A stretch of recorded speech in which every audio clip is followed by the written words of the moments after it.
सभी को जय हिंद दोस्तों। आप सभी का हार्दिक स्वागत है हिंद रिएक्शन टीवी पे। आशा करता हूं कि आप सभी लोग बहुत अच्छे होंगे। तो आज हम आपके लिए एक लेटेस्ट, एक इंटरेस्टिंग और एक बहुत ही मजेदार वीडियो लेकर आए हैं, जिसमें आप देखेंगे पाकिस्तान की मशहूर पत्रकार आरजू काजमी जी को, जिनकी स्पेशल गेस्ट होंगी भारत की बेटी और सुप्रीम कोर्ट की सीनियर वकील और हम सबकी चहेती दबंग नाजिया खान जी। तो ये वीडियो काफी इंटरेस्टिंग होगी, आपको बहुत कुछ जानने को मिलेगा और बहुत मजा आएगा। तो इसे अंत तक देखें और चैनल पर नए हैं तो चैनल को सब्सक्राइब कर दें, ताकि हम आपके लिए लेटेस्ट, इंटरेस्टिंग और इंपॉर्टेंट वीडियोस लाते रहे। तो चलिए साथ मिलकर ये वीडियो देखते हैं। जय हिंद, जय भारत। साथ हैं जी नाजिया इलाही खान। नाजिया को सभी जानते हैं और सुनते भी रहते हैं। Thank you so much Nazia, क्या जा पाई हैं। जय जय श्री राम, भारत माता की जय। थैंक यू सो मच आरजू जी बुलाने के लिए। बड़ी फैमिली जैसी फीलिंग आती है आपके साथ जब बैठती हूँ तो। बहुत शुक्रिया, थैंक यू सो मच। आपको भी मैंने पहले कहा था एक बार शो में जय श्री राम, और मैंने अपने शो में भी एक दो बार कह दिया। तो मुझे इंडिया से इतने लोगों ने ऑब्जेक्शन किया, इसको देखो जय श्री राम बोल रही है वहां से बैठ के। तो वो वैसे मुझे चिढ़ाने में भी मजा आता है। मुझे लगता है कि ये एक चीज हमारी मैच करती है कि हमें चिढ़ाने में मजा आता है दूसरों को। बहुत मजा आता है, और वो जिनको जो चिढ़ते ज्यादा है। और मुझे पाकिस्तान से किसी ने नहीं कहा, मुझे इंडिया से लोग कहने लगे कि क्यों बोली हो। तो मैंने कहा बस मैं बोली, मेरी मर्जी। लेकिन आज हम बात करेंगे राहुल गांधी की। राहुल गांधी वैसे बड़े फेवरेट हैं पाकिस्तान में, आप जानती हैं कि सब उन्हें बड़ा पसंद करते हैं। कई लोग तो पैनलिस्ट जाके कहते हैं बस नेक्स्ट प्राइम मिनिस्टर भी आने वाले हैं। लेकिन वो कोई ना कोई ऐसी बात कर देते हैं जो कंट्रोवर्शियल हो जाती है। अब उन्होंने शक्ति के ऊपर जो बात की है, आपको मालूम ही है, क्या कहेंगी आपके? अब ये क्या एक नया उन्होंने निकाला है? देखिए आरजू जी, एक बार आपको याद होगा कि डॉक्टर इरशाद के साथ हम और आप तीनों बैठे हुए थे, तो उन्होंने भी राहुल गांधी का नारा बुलंद किया था। और मैंने कहा था कि अब पता चला कि भाई नवाज शरीफ की पार्टी भी राहुल गांधी से जुड़ी है। तो राहुल गांधी इटली के विदेशी चश्मे से भारत की सभ्यता और संस्कार को देखने की कोशिश कर रहे हैं। राहुल गांधी मोदी जी के विनाश की लीला रचाने के चक्कर में वो अब भारत की नारी शक्ति के खिलाफ खड़े हो चुके हैं। अब बात आती है कि 2007 में सोनिया गांधी जी ने, इटली की फिरंगी औरत ने, मोदी जी के विरोध में एक शब्द का इस्तेमाल किया था कि मोदी मौत का सौदागर है। बड़ी मुश्किल से जैसे ही उन्होंने ये बात कही, भारत की जनता सब के सब मोदी जी के बगल में जाकर खड़ी हो गई और बड़ी मुश्किल से सरकार बनानी पड़ी थी। 2007 के बाद जो इलेक्शन हुआ था उसमें भी बड़ी मुश्किल से कांग्रेस को सरकार बनानी पड़ी थी। फिर 2014 में मणिशंकर अय्यर ने कह दिया था असत्य का सौदागर, जो सत्य पर काम नहीं करता है, मोदी जी के खिलाफ। तो 2014 का रिजल्ट तो सबको पता है कि मुंह की खानी पड़ी थी और पूरे मुंह के बल गिरना पड़ा था कांग्रेस को। 2019 में फिर से राहुल गांधी ने क्या कह दिया कि भाई चौकीदार चोर है, और भारत के तकरीबन 80% लोगों ने अपने अपने नाम के आगे लगा दिया हम भी चौकीदार, हम भी चौकीदार। 2024 में लालू प्रसाद यादव ने, अभी जनवरी के महीने में लालू प्रसाद यादव ने कह दिया कि मोदी का तो कोई परिवार ही नहीं है, उसको परिवार का दर्द कहां से। जितने भारत की जनता है तकरीबन 97% लोगों ने अपने मोबाइल पे अपने नाम के आगे सोशल साइट पर लगा दिया मैं मोदी का परिवार।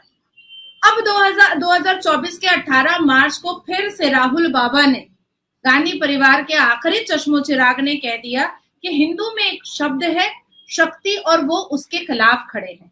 देखिए, मैं भी मुसलमान हूँ, आप भी मुसलमान हैं, पर मैंने जितना भगवत गीता, रामायण, वेदों और ग्रंथों का एजुकेशन लिया है और बजाफ्ते पुरोहित जी को, पंडित जी से मैंने, और संस्कृत के प्रोफेसर से मैं पढ़ रही हूँ। ऐसा नहीं है कि हवा में पढ़ रही हूँ। तो उस हिसाब से जितना मैं जानती हूँ, भारत और सनातन धर्म में शक्ति का अर्थ देवी निकलता है, माता निकलता है। और वाकई में भारत में देवियों की पूजा सबसे ज्यादा होती है। दुर्गा की पूजा होती है, सरस्वती की पूजा होती है, लक्ष्मी की पूजा होती है, जब धरती की पूजा होती है तो आप चंडी की पूजा होती है, काली की पूजा होती है। तो आप यूं समझ लें कि सनातन धर्म ने धरती और आकाश, ये सारे बागडोर जो है वो देवियों के ही हाथ में दे दिया है। तो देवी को ललकारना, ये राहुल बाबा ने गलत कर दिया। और कल मैंने एक बड़े नेशनल न्यूज पर ये कहा भी कि शक्ति के खिलाफ जब राहुल बाबा लड़ रहे हैं तो जरा रोड पर उतर जाएं और भारत की शक्ति से लड़कर दिखाएं। 100 नारी शक्ति उनको औकात याद दिला देगी और दोबारा इटली का टिकट कटवा देगी। अच्छा, शक्ति से तो मुझे लगा पावर है उसका मतलब, शक्ति का नहीं। नहीं, यहाँ हमारे वेदों और ग्रंथों के हिसाब से, सनातन धर्म के हिसाब से शक्ति का अर्थ निकलता है देवी, माता। जैसे हम अपनी भारत को माता बोलते हैं, भारत की शक्ति हुई। ठीक ठीक। और भारत में महिलाएं जो होती हैं आरजू जी, उनको पता होता है कि कब उनको दुर्गा का स्वरूप बनना होता है, कब उनको लक्ष्मी का स्वरूप बनना होता है, कब उनको पार्वती का स्वरूप बनना होता है, कब उनको काली का स्वरूप बनना होता है, कब उनको चंडी का स्वरूप बनना होता है। ये हमें खुद पता होता है, ये हमें कोई बताता नहीं है कि अच्छा अब तुम चंडी का रूप ले लो, नहीं, हमें खुद पता चल जाता है। और ये जो राहुल बाबा ने किया है, ये बहुत गलत कर डाला उन्होंने नारियों के विपक्ष में, नारियों के खिलाफ जो उन्होंने स्टेटमेंट दे दिया है, ये उन्होंने बहुत गलत किया। हालांकि मैंने उनको नेशनल न्यूज पे सजेशन भी दिया और आपके चैनल पर भी मैं सजेशन दे रही हूँ कि अगर कोई व्यक्ति गांधी परिवार का इतना बड़ा चश्मो चिराग अगर भाषण देना नहीं आता है तो टेलीप्रॉम्प्टर यूज करो। हमें क्या है कि हम देख के बोल ही नहीं सकते, हम अपने दिमाग से बोलते हैं और अपने दिमाग में इतनी बातें रखते हैं। लेकिन राहुल बाबा अगर प्रो पॉलिटिशियन नहीं है और उनकी अम्मा उनको बार बार लॉन्च करने की कोशिश करती हैं और वो नहीं खरे उतर रहे हैं और वो अपने शब्दों के जाल में खुद ही फंस जाते हैं, तो फिर उनको टेलीप्रॉम्प्टर यूज करना चाहिए। इसमें कोई बुरी बात नहीं है। अब आती है बात कि ये वही भारत है जहां चंद्रयान 3 जब सक्सेसफुल मिशन हुआ तो उस स्पॉट का नाम शिव शक्ति दे दिया गया। 33% वुमेन रिजर्वेशन बिल पास हुआ, 3 तलाक बैन हुआ, शादी शगुन योजना आई महिलाओं के लिए, सीखो कमाओ योजना आई महिलाओं के लिए, लाडली योजना आई महिलाओं के लिए, लखपति योजना आई महिलाओं के लिए। मतलब मैं अगर अभी बोलती चलूं तो मैं 3 घंटा कंटिन्यूअसली बोलूंगी कि मोदी जी के नेतृत्व में महिलाओं को सबसे ज्यादा एम्पावर किया गया है, सबसे ज्यादा अगर शक्ति का स्वरूप दिखाया गया है और प्रोवोकेशन मिला है कि महिलाएं कुछ भी कर सकती हैं भाई। क्योंकि एक महिला एक मनुष्य होने के नाते भी अगर वो अपने शरीर से एक बच्चा पैदा कर सकती है तो फिर वो कोई भी जंग को वो फतह कर सकती है। तो एक तरफ मोदी जी महिलाओं को शिव शक्ति का नाम दे रहे हैं, वुमेन्स एम्पावरमेंट की बात करते हैं, और दूसरी तरफ ये भारत की शक्ति को ही ललकार रहे होते हैं। अब मैं आपको बताना चाहूंगी कि हमारे भारत में 48.4% करंट फीमेल पॉपुलेशन है, करंट 48.4%, जिसमें से 2010 में फीमेल लिटरेसी जो रेट था वो 80.30% था। इवेंचुअली ये रेट इंक्रीज किया और अभी 2021 का जो डेटा आया है वो 91.95% है एडुकेटेड महिलाएं हैं।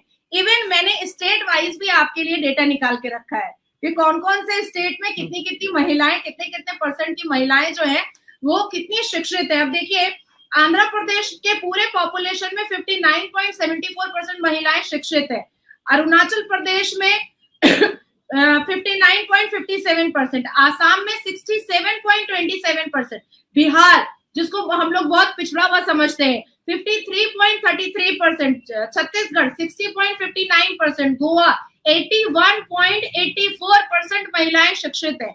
और ऐसे सिचुएशन पे जहां भारत में 27% top corporate law firm including my firm Bharat की महिलाएं चला रही है, लॉ फर्म टॉप 27% भारत की महिलाएं चला रही हैं। हमारे जो भारत के प्रेसिडेंट है द्रौपदी मुर्मू वो भी महिला है। और ऐसे सिचुएशन में अगर राहुल बाबा एक मंच पर खड़े होकर के नारी शक्ति के खिलाफ अपना मोर्चा खोलते हैं और अपने भारत जोड़ो न्याय मंजिल को खत्म करते हैं, तो मुझे लग रहा है कि जो पार्टी को वो फुटपाथ पर लेकर के आए हैं, अब वो पार्टी जो है वो भीख मांगने के कगार पर आ जाएगी। 400 से 40 सीटों पर आई थी, अब 40 से कहीं 15 सीटों पर ना आ जाए और पार्लियामेंट डेमोक्रेसी के मंदिर में कोने में दबी कुचली नजर ना आए, तो ये बहुत बुरी बात है। हालांकि ऐसी कई चीजें हैं, ऐसी कई बातें हैं जिसको मैं आपको मतलब बता सकती हूँ कि कांग्रेस हमेशा नारियों के खिलाफ रहा है। इस चीज का भी मैं एग्जाम्पल आपको अर्जू जी दे सकती हूँ, तो देखने वालों को और भी रेफरेंसेस अच्छे मिल जाएंगे। जैसे निर्भया का जब रेप हुआ था तो कांग्रेस बलात्कारियों के पक्ष में थी और निर्भया के इंसाफ के खिलाफ थी। बलात्कारियों के पक्ष में ह्यूमन राइट्स के सप्लीमेंट्री पिटीशन, मतलब कैसे थे वो जी बता रही हूँ मैं। बलात्कारियों के पक्ष में ह्यूमन राइट्स के थ्रू सप्लीमेंट्री पिटीशन सर्वोच्च न्यायपालिका कांग्रेस की सरकार केंद्र में भी और शीला दीक्षित जी की सरकार दिल्ली में कांग्रेस की, और न्यायपालिका सुबह के 4:30 बजे तक खुलता था, सर्वोच्च न्यायपालिका, the honourable supreme court of India. और किसके लिए खुलता था? निर्भया के आरोपियों को फांसी दिलाने के लिए नहीं खुलता था, निर्भया के आरोपियों को फांसी से बचाने के लिए खुलता था। और वो सारे सप्लीमेंट्री पिटिशन जो है, जो बचाने के लिए है, और कितने कितने बजे कोर्ट को खुलवा करके पिटिशन सबमिट करवाया गया है, वो गूगल पर मिल जाएगा। 33% वुमेन रिजर्वेशन बिल का विरोध सबसे ज्यादा सेशन में, पार्लियामेंट सेशन में कांग्रेस ने किया, सबसे ज्यादा चिल्लाया है कांग्रेस ने और ये अवैसी ने।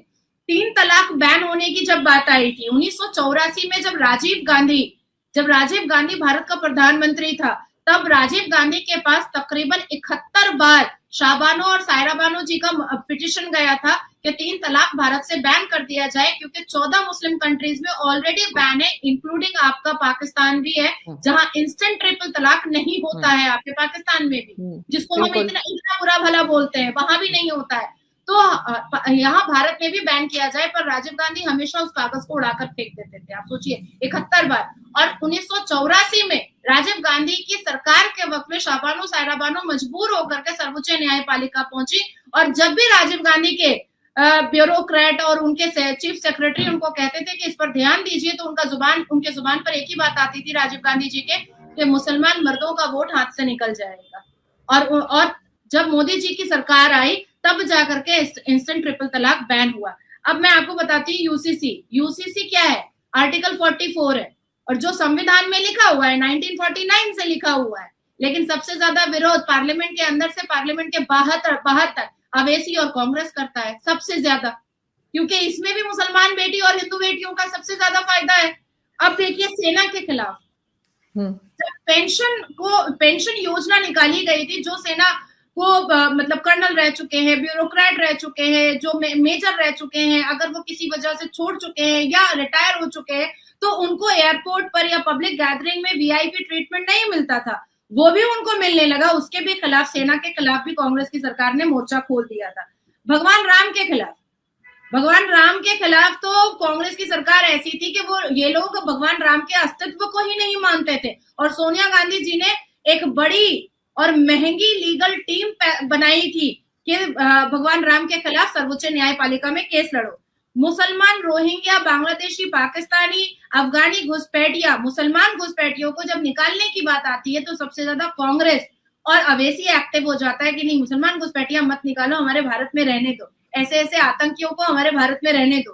तो ये जो मिसालें हैं, ये हमेशा से एकदम इंदिरा गांधी जी के जमाने से लेकर के मनमोहन मोहनवर्त की सरकार तक महिलाओं के विरोध में, महिलाओं के खिलाफ कांग्रेस की सरकार हमेशा खड़ी हुई है। और मगर गई राहुल बाबा के मुंह से। नहीं, वो बात ठीक है, लेकिन नाजिया, मैंने तो जो देखा है वो ये कि जो फीमेल्स हैं उनको कांग्रेस पार्टी आगे लाई है। जैसे इस वक्त भी सोनिया गांधी जो है वो कांग्रेस को लीड कर रही है, उससे पहले इंदिरा गांधी जो है वो प्राइम मिनिस्टर भी रही हैं। तो अब अचानक ऐसा क्या हुआ है कि एकदम से जो है वो फीमेल्स को वो आगे नहीं आने दे रहे, जबकि पहले हम ये देखते रहे हिस्ट्री में, ये चेंजेस क्यों है? नहीं, जवाहरलाल नेहरू की बेटी थी इंदिरा गांधी, इसलिए वो आई थी और भारत की प्रधानमंत्री बनी थी। और इंदिरा गांधी जी की बहू थी सोनिया गांधी, पर इन्होंने किसी वजह से मनमोहन जी को अपना प्रधानमंत्री बनाया था, पर वो सिर्फ डमी प्रधानमंत्री थे, मेन प्रधानमंत्री सोनिया गांधी ही थी। वो सारी पिछली जितनी भी मीटिंग्स है उसको उठा करके देखिए। इसके अलावा कोई और औरत का नाम दीजिए जिसको प्रमोट किया है कांग्रेस ने, एक भी औरत का नाम बताइए। मैं बता दूंगी निर्मला सीतारमन जी, मैं बताऊंगी स्मृति ईरानी जी, मैं बताऊंगी सुषमा स्वराज जी, मैं तो पूरा लाइन दे दूंगी, इतनी लंबी चौड़ी लाइन दूंगी महिलाओं की। आप कांग्रेस में अच्छा चलिए 3 बता दीजिए, गांधी परिवार को छोड़ करके 3 बता दीजिए। नहीं, मुझे गांधी परिवार को छोड़ के 3 नहीं बता पाऊंगी, लेकिन ये जरूर है कि महिलाओं को वो लोग मतलब प्रमोट करते थे, नहीं, परिवारवाद की राजनीति करते थे, परिवारवाद की राजनीति करते थे। अब नेहरू की बेटी थी इंदिरा, इसलिए वो प्रधानमंत्री बननी ही थी, और सोनिया क्योंकि इंदिरा गांधी की बहू थी इसलिए वो प्रधानमंत्री बननी ही थी। लेकिन इसके अलावा अब प्रियंका वाड्रा है। अब लोग स्मार्ट हो चुके हैं, नहीं तो वो भी प्रधानमंत्री बनते ही। एक चीज और मैं समझना चाहूंगी नाजिया, वैसे हो सकता है लोग इससे बड़े नाराज हो जाएं मुझसे, लेकिन ये क्वेश्चन क्योंकि लोग बात करते हैं ना भारत से, तो मुझे सम टाइम ये होता है, मैं उनकी सुनती हूँ तो समझने के लिए।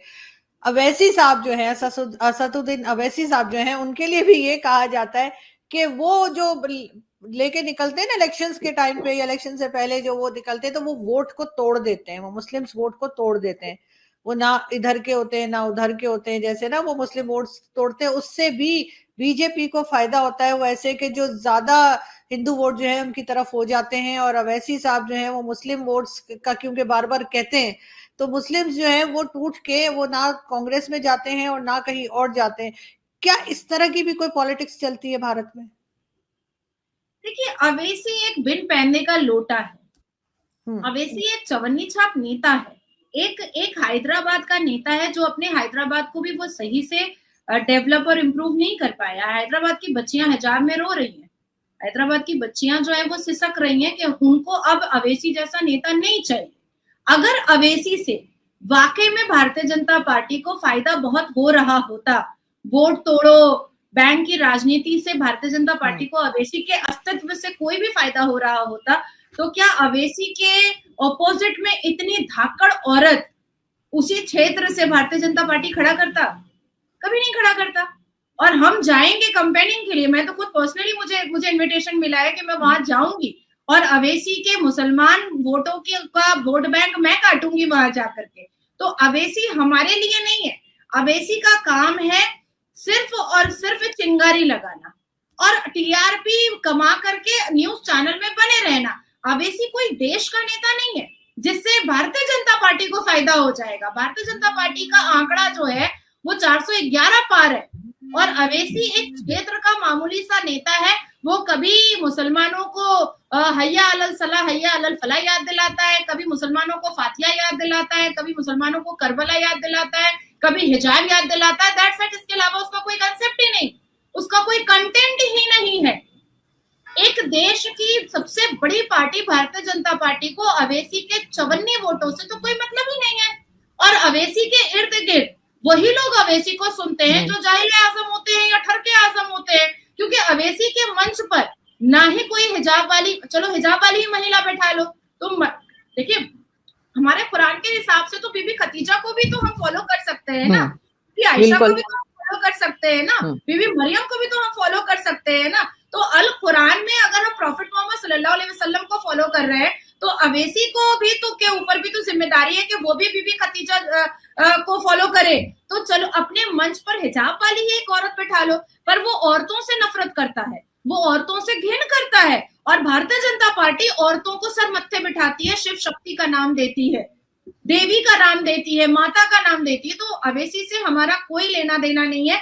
अवैसी एक बिन पहनने का लोटा है और कभी इधर डोलता है कभी उधर डोलता है और पता नहीं किसका फायदा करता है और किसका नुकसान करता है। पर हाँ, अपनी इस बंदर छाप तरीके से, अपने इस जाहिलाना तरीके से और अपने इस आतंकी भाषण से, टेररिज्म वाली भाषण से वो टीवी चैनल्स पर जरूर बना रहता है, बस उसका यही फायदा है।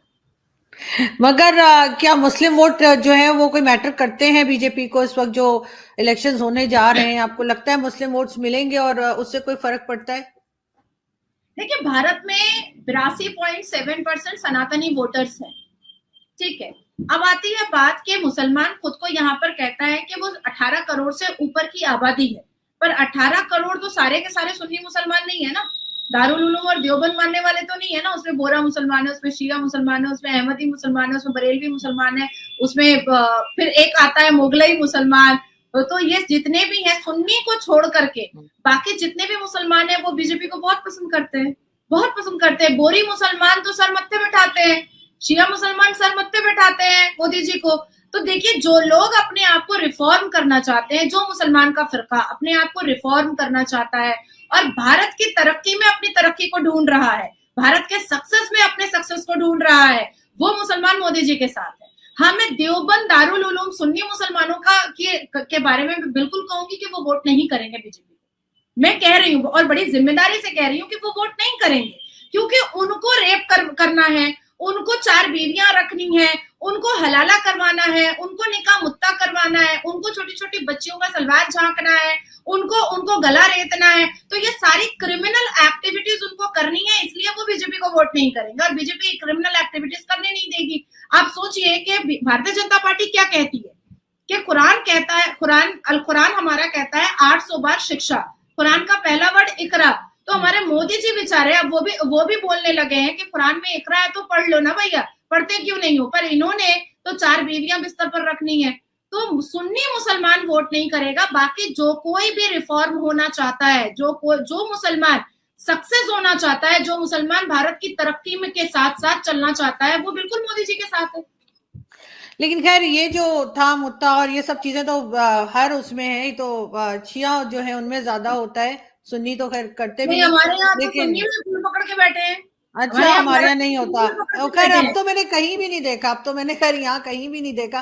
अरे आरजू जी, मैं आपको इनवाइट कर रही हूँ, ये लोकसभा इलेक्शन खत्म हो, आप जरूर भारत आए, आप जरूर भारत आए। मैं आपको हैदराबाद और केरला लेकर के जाऊंगी, मैं अपने साथ लेकर के जाऊंगी, मैं लाइव पर बोल रही हूँ आपको कि मैं अपने साथ लेकर जाऊंगी और आपको मैं आंखों देखी निकाह मस्यार और मुद्दा दिखा दूंगी चार मीनार के पास, आंखों देखी दिखा दूंगी। खैर बहरहाल ऐसा होना नहीं चाहिए, और ये क्योंकि कुछ सुन के मुझे अजीब सा लगता है।